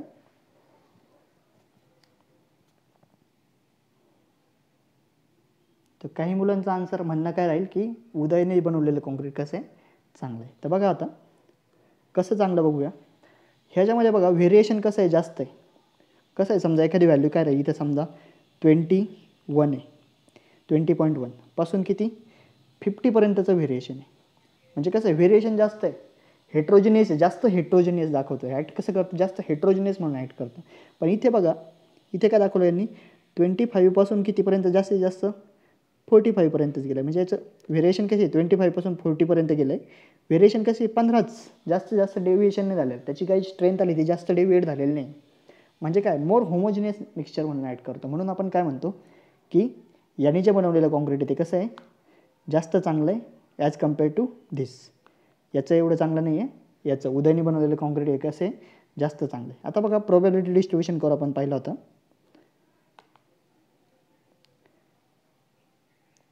तर या कर्वमध्ये बघा एक महत्त्वाचं राहिलं सांगायचं की काय सांगितलेलं आहे, प्रोबॅबिलिटी डिस्ट्रीब्युशन कर्वमध्ये आपण काय काढलं होतं की ही काय होती, हा ब्लॅक कलरने जे दाखवलं ती काय होती, कॅरेक्टरिस्टिक कॉम्प्रेसिव्ह स्ट्रेंथ होते, बरोबर. आता जर ह्या FCKच्या लेफ्ट साईडला जेवढा एरिया आहे, शेडेड एरिया, त्याला मी जर पाहिलं, मोजला, तर हा किती भरेल, टोटल एरियाच्या 5% भरेल, बरोबर. आणि हो बाकीचा जो एरिया आहे, मी तुला तो एरिया ग्रीन कलरने दाखवतो आहे. हा जो एरिया आहे हा टोटल एरियाचे किती भरेल, 95%. याच्यावरून आपल्याला समजून जातं की FCK म्हणजे काय, कॅरेक्टरिस्टिक स्ट्रेंथ म्हणजे काय, अशी व्हॅल्यू ज्याच्यापेक्षा काय 5% result are 5%, not more than 5% result are expected to for. म्हणजे 5%पेक्षा जास्त रिझल्ट फेल होऊ शकत नाही. ठीक आहे, तर हा मेन डिफरन्स राहिला होता सांगायचं बस. आता बघा पुढचा. हां, तर बघा आपण हे एक्झाम्पल पाहिलं होतं. त्याच्यामध्ये काय आलं होतं, ज्याचं व्हेरिएशन कमी. आता बघा याच्यामध्ये अक्षयने बनवलेलं जे होतं त्याच्यामध्ये काय होतं, व्हेरिएशन कसं होतं, खूप जास्त होतं. लेंथ कशी खूप जास्त होती, व्हेरिएशन खूप जास्त होतं. आणि या केसमध्ये व्हेरिएशन कसं होतं, खूप कमी होतं. बेल लाईक शेप आहे दोन्हीचा पण. तर हे व्हेरिएशन कसं आहे, खूप कमी. म्हणून काय, वेन व्हेरिएशन इज लेस, जेव्हा व्हेरिएशन लेस कमी असतं तेव्हा काय राहतं, गुड क्वालिटी कॉन्क्रीट राहतं. जे काही कॉन्क्रीट राहतं ते कसं राहतं, चांगल्या क्वालिटीचं कॉन्क्रीट राहतं. बऱ्याच वेळा इंटरव्ह्यूला पण हा प्रश्न विचारलेला जाऊ शकतो की काय, की दोन वेगवेगळे स्टुडंट आहेत, त्यांनी असं बनवलं आणि त्या प्रत्येकाचा प्रोबॅबिलिटी डिस्ट्रीब्युशन असं आलं आहे, त्यातला कुठला चांगला आहे. तर या केसमध्ये तुम्ही काय सांगणार की ज्याच्यामध्ये व्हेरिएशन कमी आहे ते कॉन्क्रीट कसं आहे आपलं, चांगलं आहे. म्हणजे मोर होमोजिनियस आहे. हे जे कॉन्क्रीट बनवलं कसं, मोर होमोजिनियस. आणि हे कसं आहे, थोडंसं हेट्रोजिनियस राहील. ठीक आहे, याच्यामध्ये जे काही मॉलिक्युल्स आहे एकमेकांना, cement, sand, fine aggregate, coarse aggregate हे काही आहे ते सर्व कसे व्यवस्थित प्रपोर्शन एकाच प्रपोर्शनमध्ये सगळीकडे गेलेले आहेत. म्हणजे काय, स्लॅबचं वेगळं, स्लॅबमध्ये आणि कॉलममध्ये वेगवेगळे स्ट्रेंथचं कॉन्क्रीट नाही राहणार. आता बघा नेक्स्ट पॉईंट आहे आपला प्रॉब्लेम डिस्ट्रीब्युशन कर झाल्यानंतर IS कोड. आता सिग्मा आपण स्टँडर्ड डेव्हिएशन घेतलं आहे, पण हे स्टँडर्ड डेव्हिएशनच्या व्हॅल्यू कुठून घ्यायच्या. आता हा काय IS 456मधून टेबल नंबर 8, IS 456मध्ये टेबल नंबर 8 आहे, त्याच्यामध्ये सर्व व्हॅल्यू दिलेलं आहे सिग्माच्या. आता सर्वात पहिले हे सांगा की सिग्माचं युनिट काय राहील. बघा आपल्याकडे इक्वेशन काय होतं, FM is equal to FCK plus 1.65 sigma. आता मीन स्ट्रेंथ आहे, स्ट्रेंथचं युनिट काय राहतं, न्यूटन पर mm². FCKचं युनिट काय राहील, FCKचं युनिट ते पण न्यूटन पर mm². आता ह्या दोन्हींना आपण ॲडिशन कधी करू शकतो, जेव्हा ह्या दोन्हींचं पण युनिट काय राहील, FCK आणि सिग्माचं युनिट सेम असेल तरच आपण ॲडिशन करू शकतो. म्हणून सिग्माचं युनिट काय राहील, सेम न्यूटन पर mm². हे खूप महत्त्वाचं आहे, लक्षात राहत नाही. बऱ्याच जण काय म्हणतात स्टँडर्ड डेव्हिएशनला युनिट नाही राहत, युनिटलेस राहतं. तर स्टँडर्ड डेव्हिएशन हे युनिटलेस नसतं, त्याला व्हॅल्यू राहते काय, युनिट राहतं काय, न्यूटन पर mm². ठीक आहे. आता IS 456च्या टेबल 8 काय म्हणतो आपण हे पाहू. तर बघा त्याच्यानुसार काय दिलेलं आहे, ग्रेड ऑफ कॉन्क्रीट आणि स्टँडर्ड डेव्हिएशन दिलेलं आहे. सर्वात पहिले M10 to M15. आता हे M10 to M15 हे कुठल्या टाईपचं कॉन्क्रीट झालं, आपण याआधी सांगितलं होतं ते कुठल्या, तर ऑर्डिनरी कॉन्क्रीट झालं. बरोबर, आपण पाहिलं होतं ऑर्डिनरी कॉन्क्रीट काय, M10 to 20 असेल तर ऑर्डिनरी कॉन्क्रीट, नंतर 25 to 60 असेल तर स्टँडर्ड, आणि 65 to 100 असेल तर हाय स्ट्रेंथ कॉन्क्रीट. हे मी पुन्हा सांगतो याच्यासाठी की तुमच्या या लेक्चरमध्येच हे पूर्णपणे पक्कं होऊन जाईल, त्याच्यामुळे मी हे पुन्हा सांगतो. ठीक आहे, जसा पॉईंट येईल तेव्हा मी हे सर्व रिवाईज करत जाईल. बघा आता ग्रेड ऑफ कॉन्क्रीट कुठलं आहे, M10 to M15. त्या केसमध्ये स्टँडर्ड डेव्हिएशनची व्हॅल्यू किती राहते, 3.5 न्यूटन पर mm². बघा मी सांगितलं होतं स्टँडर्ड डेव्हिएशनला युनिट राहतं काय, न्यूटन पर mm². नंतर M20 to M25 सर्वात पहिले 2चे ग्रुप केले. बघा M10 आणि M15 त्याची किती राहते, 3.5.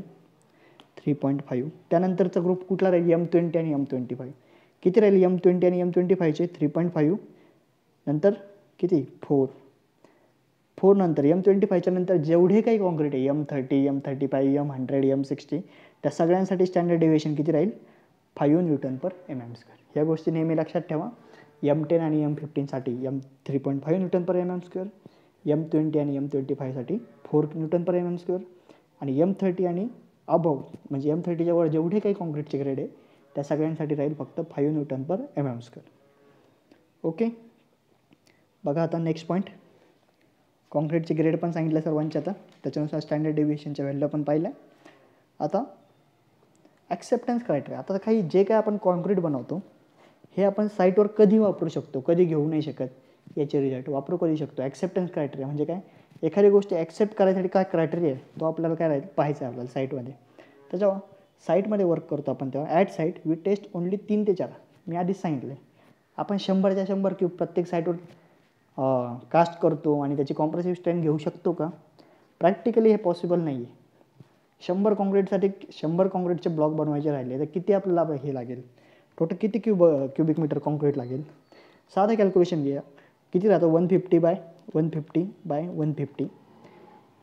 याला आपण जर 100ने मल्टिप्लाय केलं तर ती व्हॅल्यू खूप जास्त येते, खूप आपल्याला कॉन्क्रीट लागेल. तर एवढे कॉन्क्रीट आपण कास्ट करू, एवढा वेळ किंवा एवढा पैसा आपण त्याच्यामध्ये घालू नाही शकत. त्याच्यामुळे आपण काय करतो साईटवर 3 ते 4च क्यूब काय करतो, कास्ट करतो आणि त्या कास्ट केलेल्या क्यूबचेच कॉम्प्रेसिव्ह स्ट्रेंथ वगैरे चेक करतो. तर काय at site we test only 3 ते 4 टेस्ट घेतो आपण आणि काय करतो त्याचे जे रिझल्ट येतात ते काय ±25% जर डिफ्लेक्ट होत असेल कशाच्या, मीन स्ट्रेंथच्या FMच्या, तर काय म्हणतो आपण ठीक आहे ॲक्सेप्टेबल आहे. ±25% ऑफ मीन स्ट्रेंथ जर असतील तर आपण काय म्हणतो ॲक्सेप्टेबल आहे. पण जर नसतील तर काय म्हणतो आपण ॲक्सेप्टेबल नाही. त्या केसमध्ये आपण काय करतो प्रत्येक क्रायटेरिया चेक करतो. तर बघा आता हां, आता प्लस ऑर मायनस 25% म्हणजे कसं आता हे सांगतो मी तुम्हाला एकदा.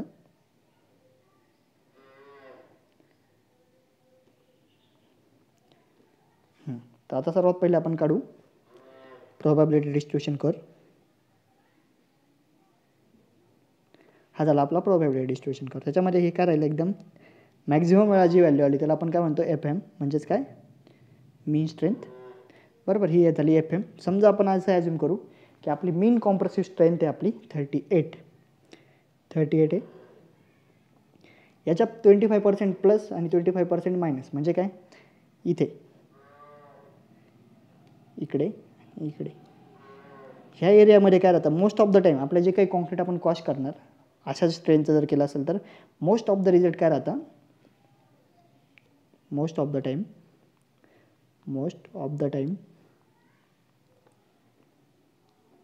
Time result should be in this area, या एरियामध्येच राहतं.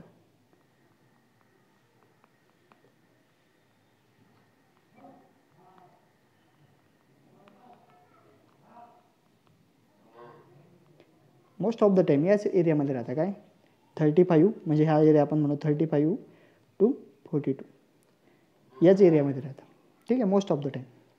तर आपल्याला काय करायचं आहे याच्यापासून काय केलं आहे प्रत्येक ॲक्सेप्टन्स क्रायटेरियापासून आपण काय केलं प्रत्येकाचे क्रायटेरिया असे 3 क्रायटेरिया आहे. तर बघू आपण पहिला criteria acceptance criteria for concrete at site work. पहिला ॲक्सेप्टन्स क्रायटेरिया आपला provision number 16.2 table number 11 IS 456. तुम्ही आता जेव्हा जर तुम्ही क्लास जर केला हा रेग्युलरमध्ये तर तुम्हाला एक महत्त्वाची गोष्ट आहे IS 456 तुमच्या नेहमी जवळ पाहिजे, तुमचं स्वतःचं कॅल्सी जवळ पाहिजे आणि अजून एक तुमची नोटबुक ज्याच्यामध्ये तुम्ही सर्व नोट्स हाताने लिहिणार. हाताने लिहिण्याचं कारण काय हा डिझाईन सब्जेक्ट आहे. तुम्ही जेवढं हाताखालून लिहिणार वाचणार तेवढंच ते काय होईल तुम्हाला चांगलं लागेल मेमराईज होईल. ठीक आहे, रट्टा मारण्यात उपयोग नाही. व्यवस्थित तुम्ही जर कन्सेप्ट समजून घेतले तुम्हाला हे सर्व समजून जाईल. ठीक आहे, तर ॲक्सेप्टन्स क्रायटेरिया काय सर्वात पहिले प्रोव्हिजन नंबर पहिली काय राहिले ते काय सांगते प्रोव्हिजन नंबर मीन स्ट्रेंथ म्हणजे काय the mean strength of group of 4 non overlapping consecutive test results. म्हणजे काय मीन स्ट्रेंथ जी राहते समजा 4 कॉन्क्रीट मी कास्ट केले त्या 4 कॉन्क्रीटची काय काढायची मीन स्ट्रेंथ काढायची. ती मीन स्ट्रेंथ काय राहते overlapping concrete for M15 and above.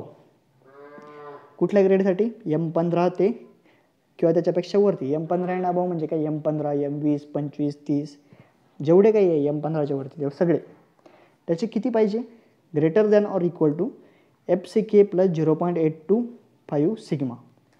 किती पाहिजे greater than or equal to FCK plus 0.825 sigma rounded off to nearest 0.5 newton per mm².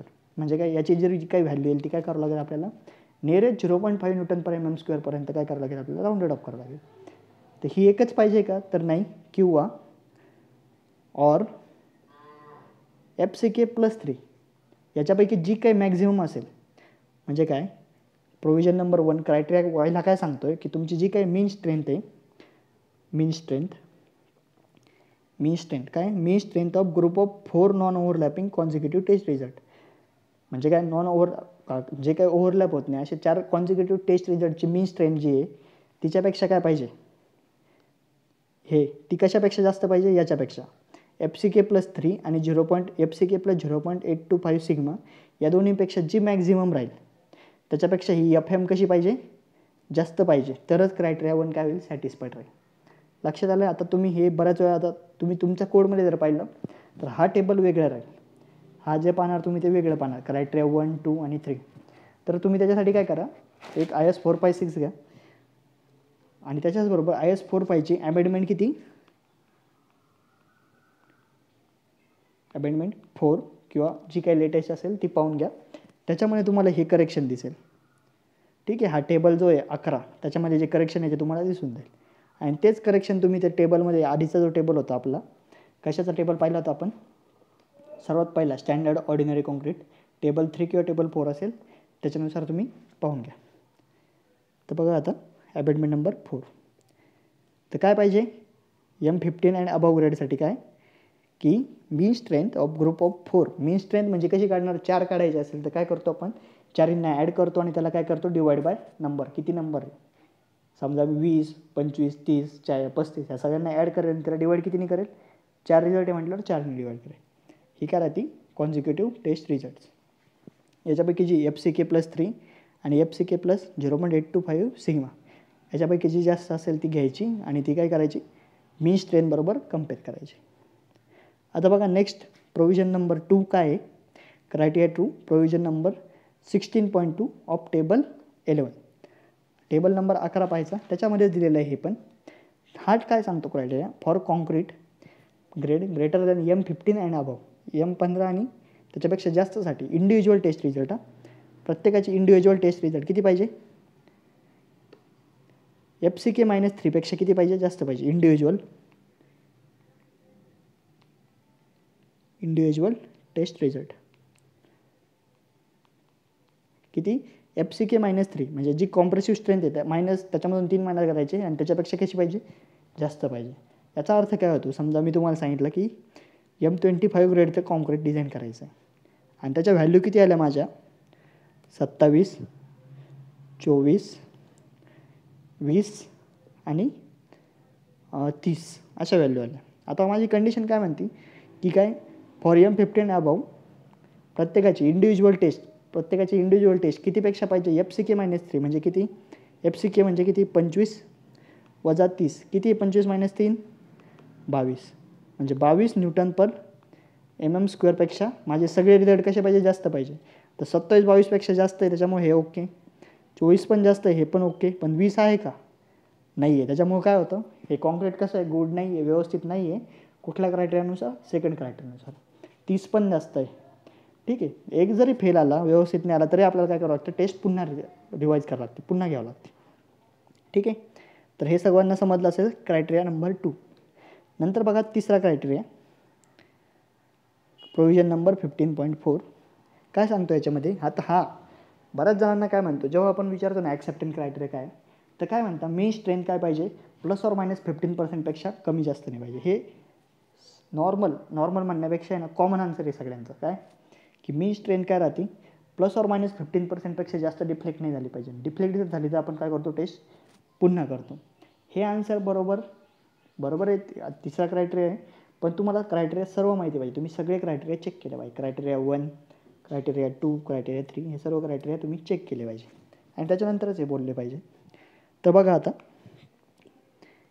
काय सांगितलं, test result shall be taken of 3 specimen and individual variation shall not be more than ±15%. समजा जर कॉन्क्रीटची strength आली माझी 25 आली तर काय करणार मी 25 प्लस 15% म्हणजे कितीने मल्टिप्लाय करावं लागेल मला.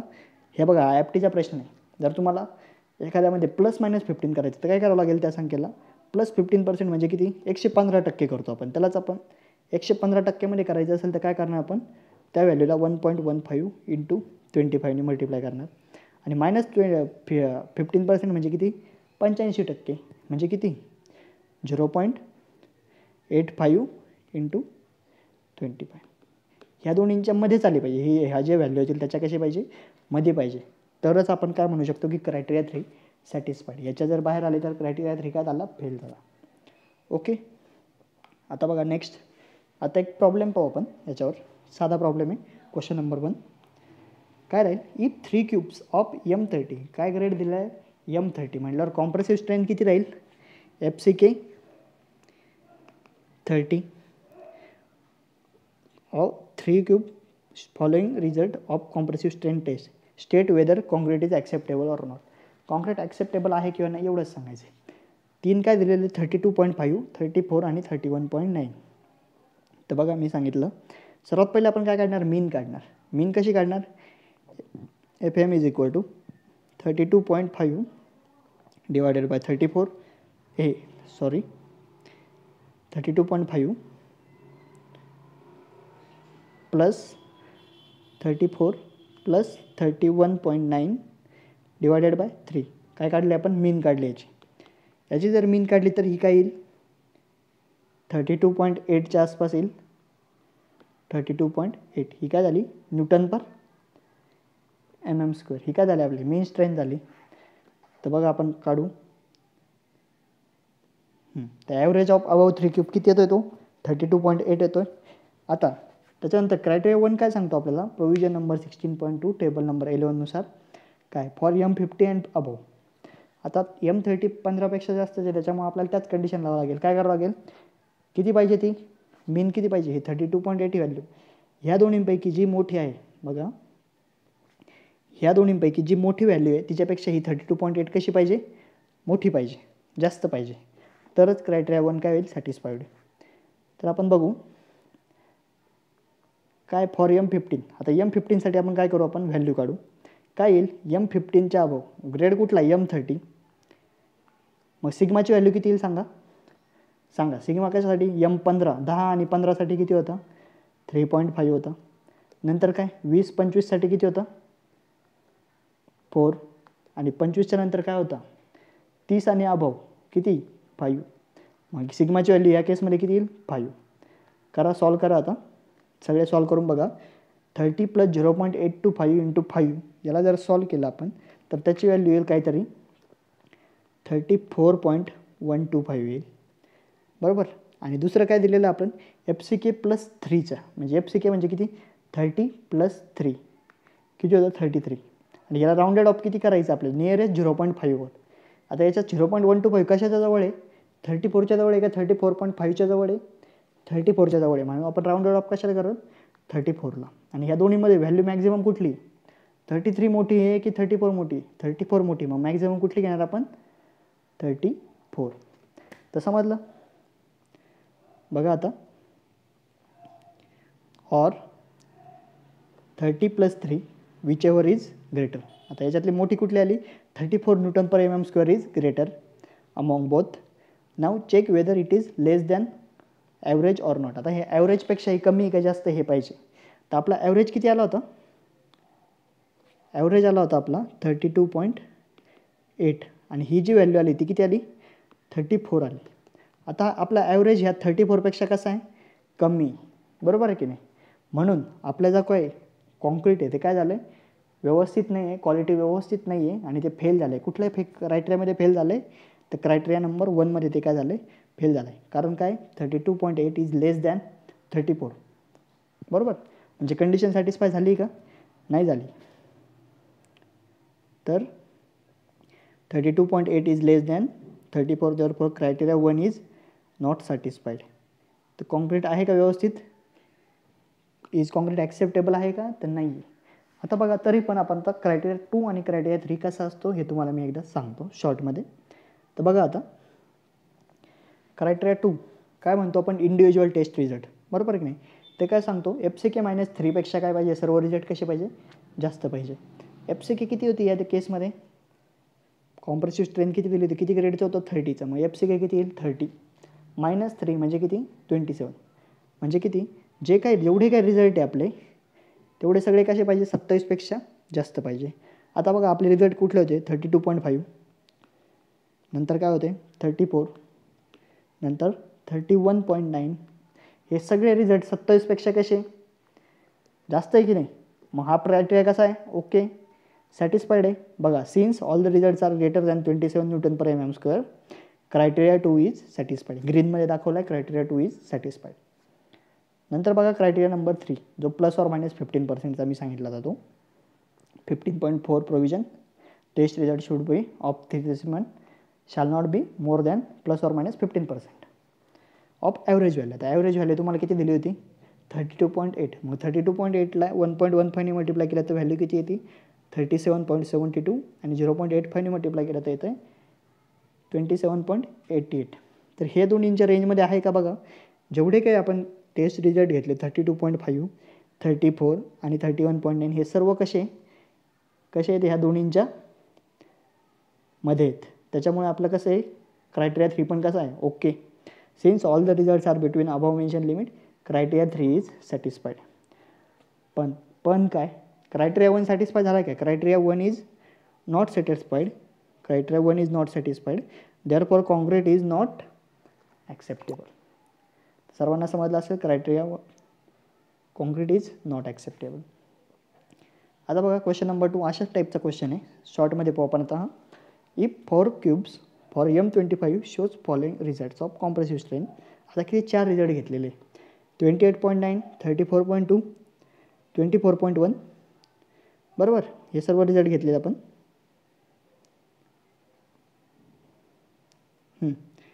तर हे काय करायचं आपल्याला, याच्या सर्वात पहिले काय काढावं लागेल, मीन स्ट्रेंथ काढावं लागेल आपल्याला. तर मीन कशी काढणार, आपल्या 3 ॲव्हरेज ऑफ अबाउट 3 क्यूब्स नाही तर 4 क्यूब्स पाहिजे. किती येईल, 28.9 plus 34.2 plus 24.1 plus 30.8 divided by 4. हे जर सॉल्व केलं तर आपल्याला व्हॅल्यू भेटेल 29.5 न्यूटन पर mm². बरोबर. त्यानंतरचा पहिला ॲक्सेप्टन्स क्रायटेरिया काय राहतो आपला, FCK प्लस 0.825 सिग्मा और FCK प्लस 3, याच्यापैकी जे मॅक्झिमम असेल ते. आता मला सांगा, FCK प्लस 0.825 बरोबर आपण घेतोय, याच्यामध्ये सिग्माची व्हॅल्यू किती येईल, कॉन्क्रीट कुठलं आहे, फॉर M25 कशामध्ये येतं, त्याची सिग्मा किती राहील. हां, आता मी हे पुन्हा सांगतो, पुन्हा का बरं सांगतो मी, बघा. हां, M10 आणि 15 असेल, 10 आणि 15 असेल, तर सिग्माची व्हॅल्यू किती राहते, 3.5. पुन्हा मी सांगत राहील जसं हा कन्सेप्ट येईल तेव्हापासून, कारण ह्या व्हॅल्यू तुमच्या एकदा लक्षात राहिला की तुमच्या कधीही या व्हॅल्यू विसरणार नाही. नंतर काय, M20 to 25, त्यानंतर काय 30 and above, greater than 30, sorry हे चुकलं. तर काय 3.5, नंतर 4 आणि 5. आता आपला कुठला कॉन्क्रीट आहे, M25 म्हटल्यावर कुठलं येईल, सिग्माची व्हॅल्यू किती येईल, 4. मग 0.825ला कितीने मल्टिप्लाय करावं लागेल आपल्याला, 4ने मल्टिप्लाय करावं लागेल. तर बघा आता, तर किती येईल, फॉर M15 अँड अबव किती value must be greater than 25 plus 0.825 into 4 किंवा 25 प्लस 3, या दोन्हींना पण आपण जर सॉल्व केलं तर आपली ग्रेटर व्हॅल्यू येते 28.5 येईल, कारण 0.825ला 4ने मल्टिप्लाय केलं आपण, 0.825 इंटू 4 ते येतं 3.3 प्लस 25, म्हणजे किती येतं टोटल, वरची व्हॅल्यू येते 28.3 आणि खालची येते 28. बरोबर. आता याच्यामध्ये आपल्याला राऊंडेड अप टू नियरेस्ट करायचं आहे. हा 28.3ला आपण 28ला आपण हे करू राऊंडेड ऑफ की 28.5ला, तो 0.5च्या करायचे ना, मग हे 28.5 होईल, 28.5. याच्यामधले ग्रेटर कुठली, 28.5 न्यूटन पर mm². आता आपल्याला ही 28.5 ही आपला जो ॲव्हरेज होता त्याच्यापेक्षा कशी आहे, जास्त आहे का कमी, हे पाहिजे. बघा,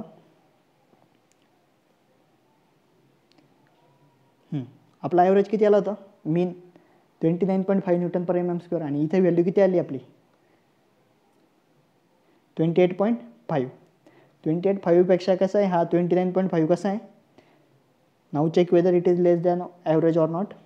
29.5 इज ग्रेटर दॅन 28.5, म्हणजे ही जी आली व्हॅल्यू त्याच्यापेक्षा 29.5 कसं आहे, मोठा आहे, म्हणून क्रायटेरिया 1 काय आहे, सॅटिस्फाईड झाला आहे आपला. नंतर आता क्रायटेरिया 2, इंडिव्हिज्युअल टेस्ट रिझल्ट्स. काय येईल, FCK -3, 25मधून 3 मायनस केले तर किती येतील, 22. किती, 22 येतील. आता आपण सर्व रिझल्ट पाहू, आपले सर्व रिझल्ट काय काय होते, 28.9, 34.2, 24.1 आणि 30.8, हे सगळे 22पेक्षा कसे आहेत, जास्त आहे. Since all the results are greater than 22 newton per mm², criteria 2 is satisfied. ठीक आहे. नंतर क्रायटेरिया 3 काय राहील, प्रोव्हिजन नंबर 15.4 नुसार बघा, प्लस ऑर मायनस 15%. मग काय करावं लागेल आपल्याला, जी काही व्हॅल्यू आली होती कुठली 29.5ला किती 1.15ने मल्टिप्लाय करायचं आणि 0.85ने मल्टिप्लाय करायचं, आणि जे काही व्हॅल्यू येईल आपली ती सगळी या दोन्हींच्या मध्ये पाहिजे. आपले रिझल्ट काय काय होते सांगा आता, 28.9, नंतर 34.2, 34.2, 24.1 आणि 30.8. बघा आता याच्यातलं 28.9 ह्या रेंजमध्ये आहे, ओके, मी त्याला राऊंड करतो. 34.2 पण आहे, 24.1 आहे का, नाही, मी याला रेक्टँगल केलं, आणि 30.8 आहे. याच्यामधलं 24.1 या रेंजमध्ये आहे का, नाही आहे. मग क्रायटेरिया 3 सॅटिस्फाईड झाला आहे का, क्रायटेरिया 3 सॅटिस्फाईड झालेला नाही. त्याच्यामुळे आपण काय म्हणू शकतो, बघा, since all the results are not between above mention limit, वरती जे लिमिट मेन्शन केलं त्याच्यामध्ये नाही आहे, त्याच्यामुळे काय, कॉन्क्रीट इज इरेजॉल्व. Criteria 3 is not satisfied. बरोबर, म्हणजे काय कॉन्क्रीट कसं आहे, ॲक्सेप्टेबल आहे का नाही. तर अजून एक क्वेश्चन देतो तुम्हाला होमवर्कसाठी, तुम्हाला सॉल्व करायचं असेल तर सॉल्व करा आणि इथं कमेंट बॉक्समध्ये तुम्ही कमेंट करू शकता की याचा आन्सर काय आलेला आहे, क्रायटेरिया 1 2 3 सॅटिस्फाय झाला की नाही. तर बघा हे 4 क्यूब्स फॉर M40 शोज, M40चा दिलेला आहे.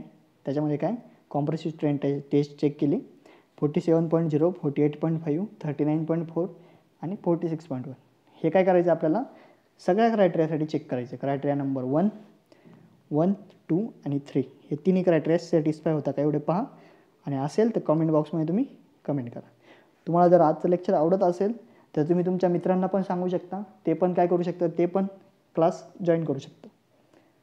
ठीक आहे, ज्यांना आज तुम्हाला असं वाटत असेल की ज्यांना गरज आहे. आता बघा आपल्याला आजचा शेवटचा टॉपिक राहील हा टाईप्स ऑफ मिक्स. तर टाईप्स ऑफ मिक्स कसे राहतात, कॉन्क्रीट टेक्नॉलॉजीमध्ये तुम्ही पाहिलं असेल 2 टाईपचे मिक्स राहतात. कुठले कुठले राहतात, एक राहतं नॉमिनल मिक्स आणि दुसरं राहतो डिझाईन मिक्स. तर नॉमिनल मिक्स म्हणजे काय राहतं, असं मिक्स फिक्स प्रपोर्शन ठरलेलं राहतं की एवढी जर मी सँड घेतली तर तेवढं सिमेंट घेईल आणि एवढे फाईन ॲग्रीगेट घेईल, हे सर्व प्रपोर्शन ठरलेलं राहतं. आणि त्याच्यामध्ये काय क्वालिटी कशी अशी कन्सिडर नाही करतो आपण, त्या कॉन्क्रीटची क्वालिटी आपण कन्सिडर करतो का, तर कन्सिडर करत नाही. म्हणजे नाही का आपण पाहतो M10साठी दिलेलं राहतं एखाद्या प्रपोर्शन, M20साठी जसं दिलेलं राहतं 1:1.5:3. ठीक आहे, व्हॉल्युमेट्रिक रेशो आपण घेतो, व्हॉल्यूमनुसार घेतो, त्याला आपण काय म्हणतो नॉमिनल मिक्स. तर बघा पहिलं नॉमिनल मिक्स राहतं तर काय a fix proportion of different material use. म्हणजे काय एखादा फिक्स प्रपोर्शन ठरवलं असतं. जर मी सिमेंट जर एक पोतं जर सिमेंट घेतलं तर मी काय करेल, 1.5 पोतं काय घेईल फाईन ॲग्रीगेट घेईल आणि 3 पोतं काय घेईल कोर्स ॲग्रीगेट घेईल, असं माझं फिक्स ठरलेलं राहतं. नंतर बघा मटेरियल सजेस्टेड इन व्हॉल्युमेट्रिक रेशो, जे काही मटेरियल आपण घेतो ते कसे घेतो व्हॉल्युमेट्रिक रेशोमध्ये घेतो असतो. नंतर बघा quality of material is not consider. म्हणजे काय हे जे मटेरियल आपण नॉमिनल मिक्समध्ये घेतो त्याच्यात आपण क्वालिटी कन्सिडरच करत नाही. ठीक आहे, ही क्वालिटी कशी राहील वगैरे हे आपण कन्सिडर करतच नाही. नंतर बघा it is assume that the particular strength of concrete will be obtained using this mix. म्हणजे हे काय ठरलेलं राहतं एक नॉमिनल की काय मी जर 1:1.5:3 असं जर रेशोमध्ये जर मी कॉन्क्रीट बनवलं तर काय होईल, एखादी पर्टिक्युलर स्ट्रेंथ ती काय करेल घेऊ शकते. म्हणजे M20ची घेईलच. मी जर 1:2:4 बनवलं तर M15ची स्ट्रेंथ तो घेईलच, कुठलाही कॉन्क्रीट असतो तेवढी स्ट्रेंथ घेईलच. याला आपण काय म्हणतो आपण की काय पर्टिक्युलर स्ट्रेंथ, काहीतरी स्ट्रेंथ भेटेलच. बरोबर आहे की नाही, याला म्हणतो आपण नॉमिनल. आता बघा M20चे दिले काय 1:1.5:3 आणि M15चे दिले 1:2:4. आता बऱ्याच जणांना ह्या समजत नाही की तुम्ही जेव्हा प्रपोर्शन देता ना 1:2:4 तर हे कशाचं प्रपोर्शन राहतं. तर बघा cement is to fine aggregate is to coarse aggregate, याला आपण काय म्हणतो हा रेशो म्हणतो. सिमेंट 1:2:4 वगैरे जे काय देतो आपण त्याला काय म्हणतो cement to fine aggregate to coarse ॲग्रीगेटचा रेशो जो राहतो त्याला आपण काय म्हणतो 1:2:4 जो असेल तो. तर फाईन ॲग्रीगेट म्हणजे काय राहतं सँड, आणि अजून एक मी तुम्हाला स्टोन चिप्स म्हणून सांगितलं होता, तो कशामध्ये येतो कोर्स ॲग्रीगेटमध्ये येतो. हे लक्षात ठेवा. काही मुद्दे मी तुम्हाला जे झाले त्याच्यातले परत सांगतो तो याच्यासाठी सांगतो. त्यानंतरचं बघा आता दुसरं काय राहील डिझाईन मिक्स. डिझाईन मिक्समध्ये काय करतो, एखाद्या प्रपोर्शनमध्ये आपण प्रत्येकाची प्रॉपर्टी चेक करतो, त्याचं व्यवस्थित प्रपोर्शन बनवतो, त्याला आपण काय म्हणतो प्रॉपर मिक्स करतो कॅल्क्युलेशन करून की याची किती आहे, डेन्सिटी किती आहे वगैरे वगैरे, या सर्व गोष्टी काय करतो आपण कॅल्क्युलेट करतो आणि त्याच्यानुसार जे मिक्स बनवतो त्याला आपण काय म्हणतो डिझाईन मिक्स म्हणतो. याच्यामध्ये काय करतो क्वालिटी कन्सिडर केलेली राहते. तर बघा सर्वात पहिले काय design mix, the proportion of different material use is design base on actual sample of material by proper calculation. Proper calculation केलेलं राहतं ॲक्च्युअल सॅम्पल ऑफ मटेरियल, म्हणजे कुठलं सॅम्पल वापरणार आपण त्याच्यावरून काय केलं व्यवस्थित प्रॉपर कॅल्क्युलेशन करतो आपण. Quality of material use are being consider, म्हणजे याची क्वालिटी आपण कन्सिडर करतो. नंतर काय आता हे कसं करतो आपण, प्रोसिजर काय राहते याची. तर सर्वात पहिले आपण पडतो प्रोसिजर काय बघू आपण. सर्वात पहिली स्टेप बघू, select water cement ratio. Water cement ratio आपण प्रत्येकाचे घेतो, वॉटर टू सिमेंटचा रेशो घेतो प्रत्येकासाठी. त्यानंतर काय select quality of water use. प्रत्येक पॅक सिमेंटला आपण किती क्वालिटी आहे म्हणजे वापर किती क्वांटिटी ऑफ वॉटर किती घेतो आपण हे आपण कॅल्क्युलेट करू शकतो. नंतर सिमेंट कंटेंट रिक्वायर्ड. आता सिमेंट कंटेंट कसं काढणार आपल्याला, वॉटर सिमेंट रेशो पण घेतलेला आहे आपण. नंतर आपल्याला हे पण माहिती आहे वॉटरची त्याच्यावरून काय करतो, वॉटर सिमेंट रेशोवरून वॉटर सिमेंट रेशो म्हणजे काय राहील, ratio of water content to cement content. याच्यावरून तुम्ही काय करू शकता, सिमेंट कंटेंट काढू शकता. कसं, सिमेंट कंटेंटला काय करा, लेफ्ट साईडला घ्या आणि वॉटर सिमेंट रेशोला डिनॉमिनेटरमध्ये घ्या. मग cement content is equal to काय येईल, ह्या इथं घ्या आणि वॉटर सिमेंट रेशोला इकडे डिनॉमिनेटरमध्ये ठेवा. म्हणजे काय येईल ते, cement is equal to water content, water C लिहिलं divided by water cement ratio. Okay, समजा वॉटर सिमेंट रेशो 0.3 असेल आणि वॉटर दिला असेल मी 1, तर 1/0.3 म्हणजे किती येईल ते, तेवढं काय राहील, सिमेंटची क्वांटिटी राहील. ओके, तर बघा आता नेक्स्ट काय राहील, आता नेक्स्ट स्टेप पाहू आपण.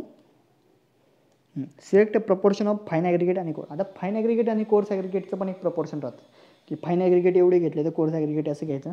तर हा प्रपोर्शनला काय म्हणतो आपण, fine aggregate into x times course aggregate. बरोबर. तर फाईन ॲग्रिगेट आणि कोर्स ॲग्रिगेटचं जे रिलेशन राहतं ते जनरली काय राहतं, फाईन ॲग्रिगेट जर आपण समजा 1 वापरलं तर कोर्स ॲग्रिगेट आपण त्याचे काय करतो, दुप्पट घेतो. ओके, हे जनरली याचा रेशो किती राहतो, 2 राहतो. म्हणजे 1 आपण पाहिलं असं ना आधीच्या याच्यात 1:1.5:3. म्हणजे फाईन ॲग्रिगेट 1.5 वापरलं तर कोर्स ॲग्रिगेट किती, 3 वापरतो. इथे लिहिताना थोडंसं पुढे मागं झालं आहे. ठीक आहे, 1.5:3. Coarse aggregate is equal to 2 times fine aggregate असं पाहिजे ते. ओके, हे थोडंसं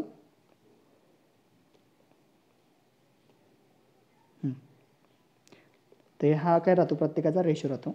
त्याच्यानंतर बघा आपण ॲब्सोल्यूट व्हॉल्यूम थिअरी आपण पाहिली होती कॉन्क्रीट टेक्नॉलॉजीमध्ये. ॲब्सोल्यूट व्हॉल्यूम थिअरी, त्याच्यावरून आपण काय करतो, प्रत्येकाचं प्रपोर्शन काढतो की किती, weight of water upon density of water plus weight of cement divided by density of cement plus weight of fine aggregate divided by density of fine aggregate plus weight of cement divided by density of coarse aggregate. Cement नाही, इथे coarse aggregate plus volume of void is equal to V, total V राहतं.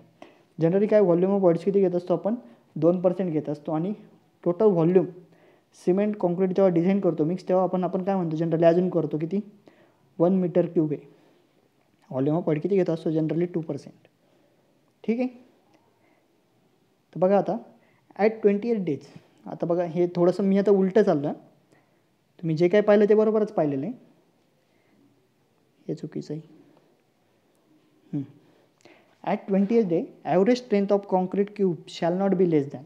आता हे जर सर्व design mix केलं त्याच्यावरून काय म्हणतं, average strength of concrete cube कमी नाही पाहिजे. कशापेक्षा कमी नाही पाहिजे, should not be less than FM plus FCK.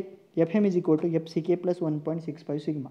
हे इक्वेशन आपण याच्या आधी पण पाहिलं कुठे, प्रोबॅबिलिटी डिस्ट्रीब्युशन कर्वमध्ये. काय आहे ते, याच्यापेक्षा काय पाहिजे, shall not be less than, याच्यापेक्षा कमी नाही पाहिजे. कशी पाहिजे, याच्यापेक्षा जास्त पाहिजे. ओके, यालाच आपण काय म्हणतो, and this value is called as characteristic mean strength. बघा तुम्ही कॉन्क्रीट डिझाईन जर केलं असेल कॉन्क्रीट टेक्नॉलॉजीमध्ये, तर सर्वात पहिले तुम्ही काय करता, तुम्हाला जर ग्रेड दिला असेल तर त्याच्यावरून काय करता, कॅरेक्टरिस्टिक कॉम्प्रेसिव्ह स्ट्रेंथ काढता. हे तुम्हाला डायरेक्टली माहिती होतं, पण हे कसं आलं हे तुम्हाला आत्ता इथे समजलं असेल. बऱ्याच जणांचे या लेक्चरमध्ये ज्या गोष्टी तुम्हाला आधी कळल्या नव्हत्या त्या आत्ता क्लिअर झाल्या असतील. ठीक आहे, तर अशा प्रकारे आपण करू शकतो. आता बघा, तर एवढंच आजच्या लेक्चरमध्ये आपण पाहणार आहे. तर थँक्यू. आता तुम्हाला लेक्चर कसं वाटलं हे तुम्ही कमेंट बॉक्समध्ये टाकू शकता. काहींनी जर नवीन असेल तर या चॅनलला सबस्क्राईब पण करा, जेणेकरून तुम्हाला नवीन काही अपडेट असेल तर ते पण मिळून जातील.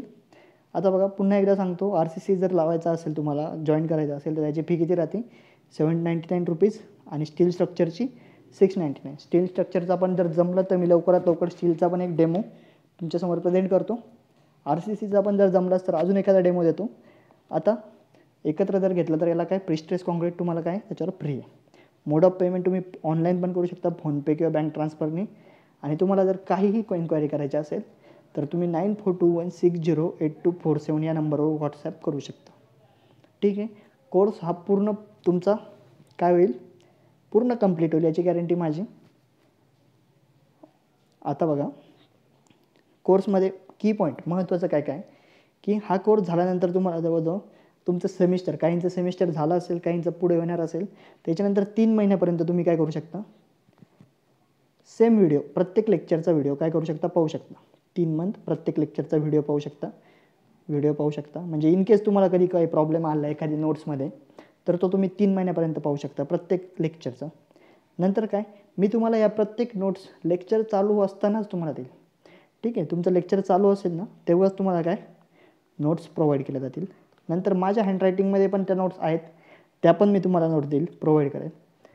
तर हे सर्व की पॉईंट आहे. आणि आजचं लेक्चर पाहिलं असेल तर तुमच्या लक्षात आलं असेल की काही गोष्टी ज्या काही तुम्हाला नवीन गोष्टी समजल्या असतील यातल्या काही. ठीक आहे, जर तुम्हाला जॉईन करायचं असेल क्लास तर नक्की मला कॉन्टॅक्ट करा. पुन्हा एकदा मोबाईल नंबर टाकतो मी 9421608247. या नंबरवर तुम्ही व्हॉट्सॲप करा आणि पूर्ण डिटेल घ्या. ठीक आहे, तर आजसाठी थांबू. तर होप तुम्हाला सगळ्यांना समजलं असेल. जर आवडलं असेल तर तुम्ही नक्की कमेंट करा आणि चॅनलला सबस्क्राईब करा. तर थँक्यू.